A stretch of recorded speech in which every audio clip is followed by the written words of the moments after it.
I'm from the majority Burman ethnic group, and I left for Burma a lot to the border area, and I met many ethnic people, and I realized how important it is in our country. It's like diverse country, how important it is to make a bridge between these very poor, very disadvantaged, very oppressed ethnic minority and like majority people. Because of the government's propaganda, we have a lot of like misinformation. We see them as like the kind of not inferior, kind of. I mean, when you're a dominant group, you don't understand how things goes on in the minority mind. You always take it for granted. I mean, when I was in Burma, I didn't feel any trouble. But when I was in the United States as like Asian who cannot speak English very well, then when I always interact with the other people, I always feel sense of minority.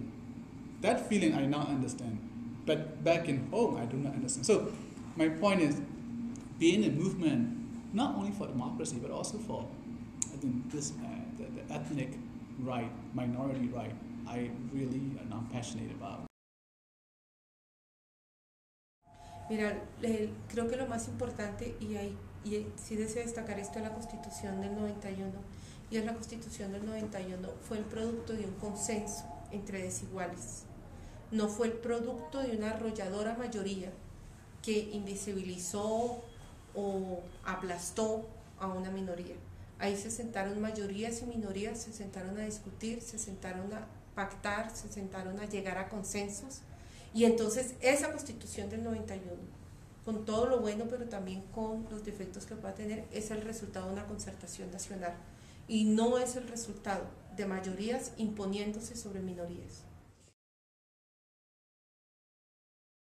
And I thought about the times when we couldn't even go to a movie theater. We couldn't drive a bus.